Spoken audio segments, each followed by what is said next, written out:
Halo semuanya, balik lagi sama aku Wulan. Jadi di video kali ini aku akan membahas tentang pasar etnis. Nah, jadi sebenarnya apa sih pasar etnis itu?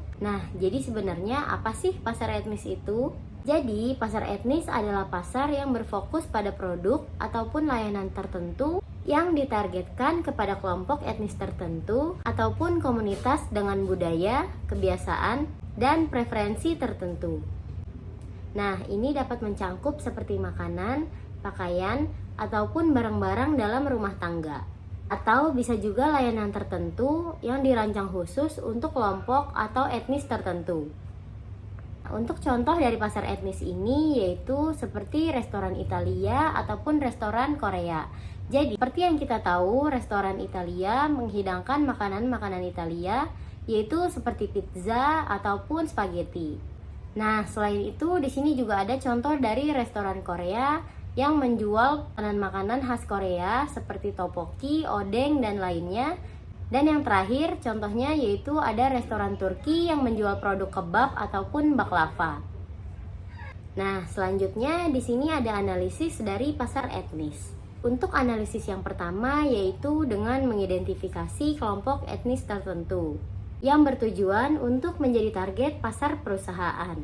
Nah, yang kedua di sini ada analisis perilaku konsumen. Seperti dengan mempelajari perilaku konsumen dalam kelompok etnis tersebut, seperti bagaimana mereka belanja, apa yang mereka cari, dan berapa banyak yang mereka siapkan untuk dibelanjakan. Nah, yang ketiga di sini ada analisis kompetitor. Nah, analisis kompetitor ini bertujuan agar perusahaan dapat mengenali kompetitor mereka yang ada di pasar etnis tersebut. Seperti siapa saja perusahaan yang sudah berhasil masuk ke pasar etnis ini dan bagaimana mereka memenuhi kebutuhan konsumen dalam pasar etnis tersebut. Nah, analisis yang terakhir di sini ada analisis promosi dan pemasaran. Jadi, analisis ini bertujuan agar memudahkan perusahaan untuk membuat strategi pemasaran yang sesuai dengan selera dan budaya dari kelompok etnis tersebut. Nah, pembahasan yang terakhir yaitu ada proses dari pasar etnis. Jadi, proses yang pertama dari pasar etnis ini yaitu ada proses penelitian pasar. Proses penelitian ini bertujuan untuk memahami kebutuhan dan perilaku konsumen dalam kelompok etnis tersebut.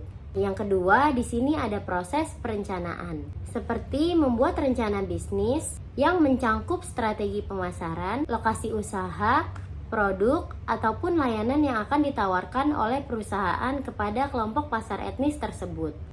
Nah, yang ketiga, di sini ada proses pengembangan produk ataupun layanan.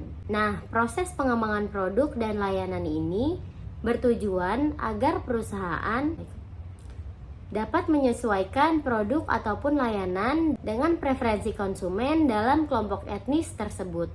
Nah, untuk proses yang terakhir dan yang gak kalah penting yaitu proses pemilihan lokasi. Berhubung pasar etnis ini merupakan pasar yang ditujukan untuk suatu kelompok etnis ataupun budaya, maka dari itu proses pemilihan lokasi juga merupakan proses yang penting agar perusahaan dapat mencapai pasar etnis tersebut. Oke, jadi segitu dulu aja video tentang pasar etnis kali ini. Terima kasih yang udah nonton. Adios, bye-bye.